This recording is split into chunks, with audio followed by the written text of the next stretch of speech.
Good morning. We are at a park that a lot of people have asked me, how come I haven't played this park? This is basically my home course. It's, you know, 4 miles from the house, something like that. It's a very busy park. We're going to see how this round goes today. It's Ferry Park. We're going to play the shorts. We're going to play all 18. Nice, cool morning. We should be able to get through this. It's a busy park, a lot of walkers, and usually a ton of disc golfers. Let's see if we can get through it. This is the hole 1 tee pad in the short layout. I'm throwing towards the long basket layout. It's a big right-hand turn that I like to throw a sidearm throw and have the disc skip real hard in this direction towards the basket.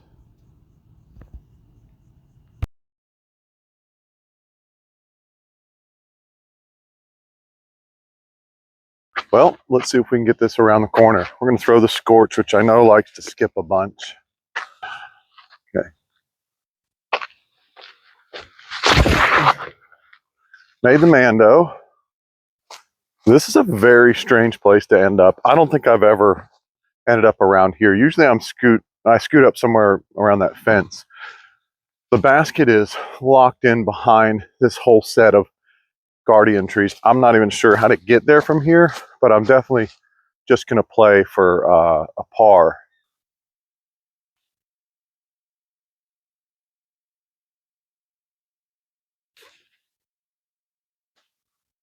All right, that should be an easy par. I'm just going to walk up there and get my tap in. Okay, that's par. So a lot of you see me go to my watch in these videos pretty regularly. So there's an app on the phone called UDisc. And UDisc helps you track your score. The way my memory works, I would never be able to track my score. So I go to the UDisc app.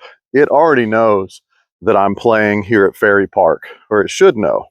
You literally tell it, you press the button, says courses. It'll find all the courses nearby where you're currently standing. And so when I got here, I just pressed courses. It picked Ferry Park was the first one on the list.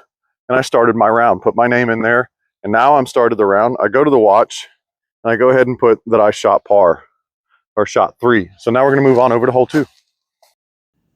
This is the hole 2 short tee pad. This hole is really fun.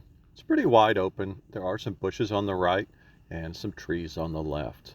I like to either throw a sidearm at this and have a disc skip hard to the right towards the basket, or a turnover shot.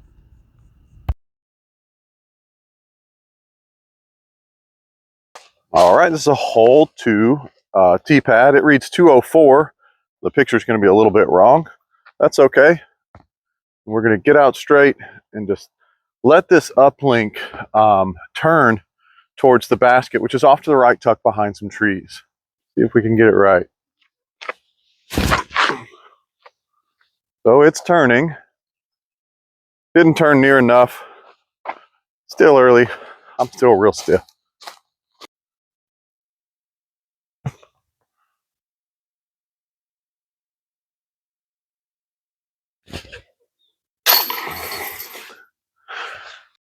And this is the hole 3 short tee pad going to the short pin location. The pin is up on the right, and the entire hole slopes to the left real hard here. So you want to pay attention and plan the way your disc is going to land to try and avoid a long skip.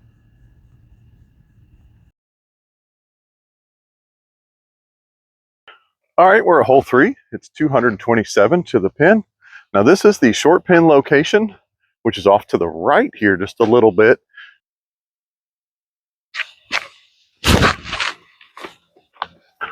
But it's on an ace run. Oh, that's a great throw though.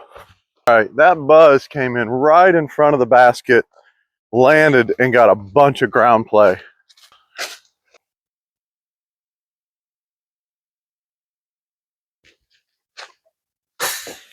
R is great.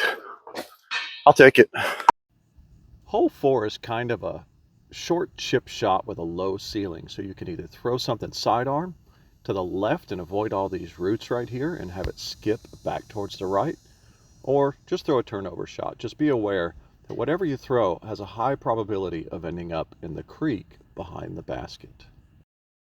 Hole 4 here is 173 feet, and they've got it in an alternate position that I'm not, again, very used to. And it's to the right. And grab the M3. Just see if I can keep it just below the branches.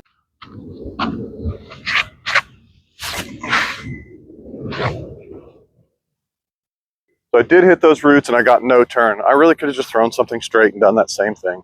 But I'm going to try and throw something that'll loft a little bit, throw something a little high so that even if I miss, it just should come down. Whereas if you're really laser beaming towards the basket, it could fly way past.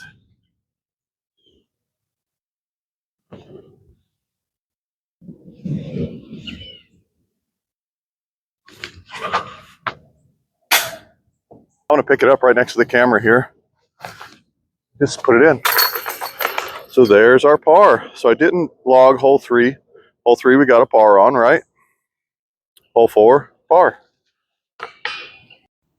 All right, hole 5 only has the one tee pad, and it's got a large creek right out in front. So you got to be careful throwing a standard hyzer shot or a disc that'll just fade real hard to the left because you're going to end up in the water. I like to throw a turnover shot, something to go out a little ways and then turn back to the right and maybe slide up underneath either one of these baskets.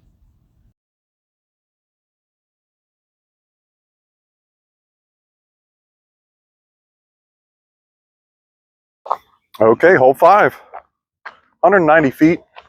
It's off to the right. It's the longer pin location. I'm going to throw something that should turn over a little bit.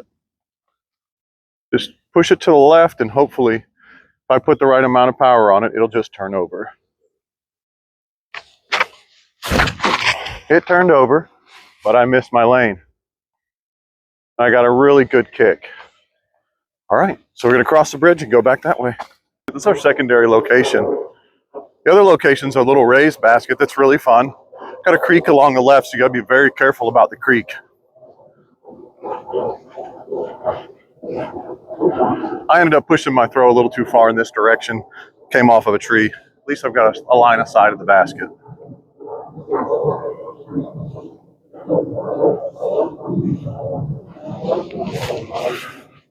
A line of sight directly into a tree. I was trying to put a little ante on it, round this tree and come back. That didn't work at all. We're behind the disc.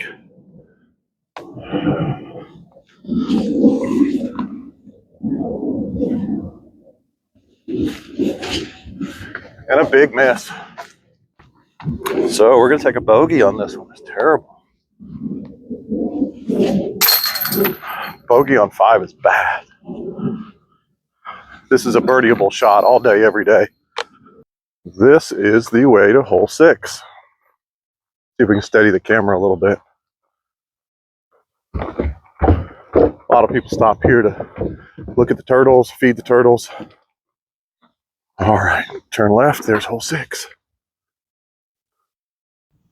This is the hole 6 tee pad. It's the only tee pad for hole 6. It's a fun shot. It's just a standard, hyzer shot. It's not very long. It does have a bit of a low ceiling right here and some exercise equipment to the left. So I just like to throw a rock or something that'll fade really hard back towards the basket, have it land here on this sidewalk or just past the sidewalk, and slide up towards the basket. So we're at hole 6. Hole 6 reads 192 feet. We're going to throw something that's going to fade really hard. Throw up over the sidewalk behind that big oak tree. Right over the sidewalk, fade behind the oak tree. Nope, we caught us a light pole. That's all right. So if I design this course, and it's maybe the way they play it during tournaments, I would make this an island. I'd make it to where no matter what, you had to shoot to this side of that sidewalk.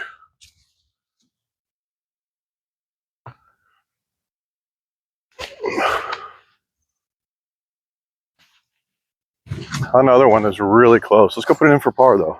All right, this place is starting to get a little bit crowded. All right, so that's hole 6. Hole 6, we've got our par.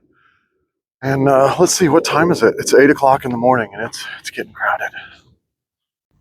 Hole 7 also only has the short tee pad. It's a bit longer straight shot with a lot of open air until you get to these trees on the right and the trees on the left. I like to throw straight towards the basket, maybe land on the sidewalk, and just slide up towards the pin location. All right, we're at hole 7. This tee pad's seen better days. U-Disc says it's 264 feet. We're at the long pin location. Basically a straight throw. Let's see if we can get this up there.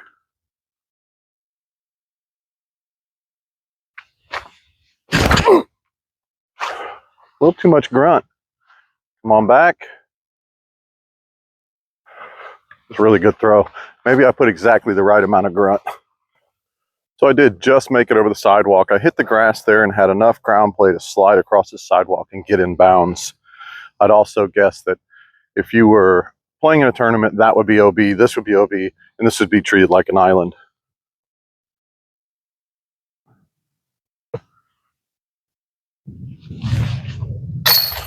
Birdie makes up for that bogey a couple holes back, right? Hole 8 here is a long tunnel shot. It's got a bit of a low ceiling towards the end, so you're quite restricted on how you're going to get across this sidewalk just before the basket. I usually plan this hole to be par at best.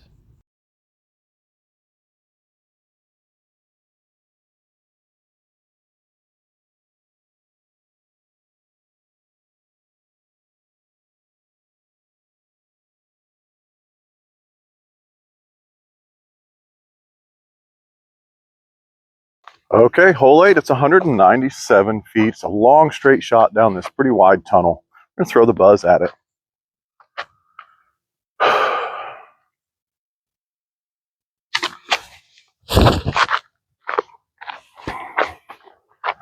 I didn't really put enough spin on the buzz. I'm not sure what happened to it, but I know we're a good distance away.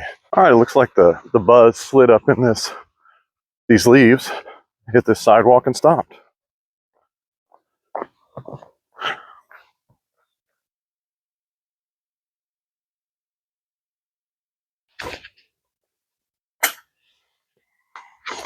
Okay, for par.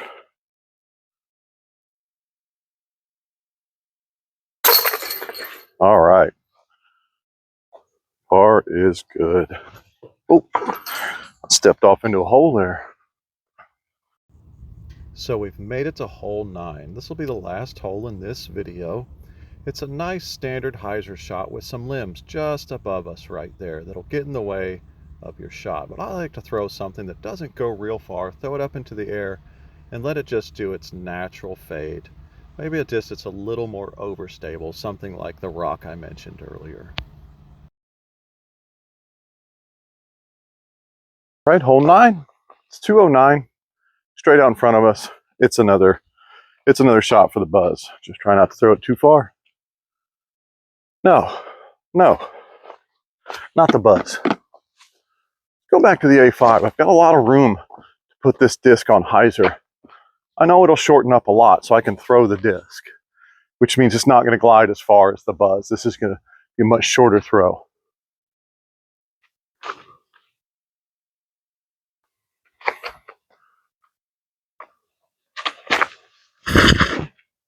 Now it should fade real hard towards the basket.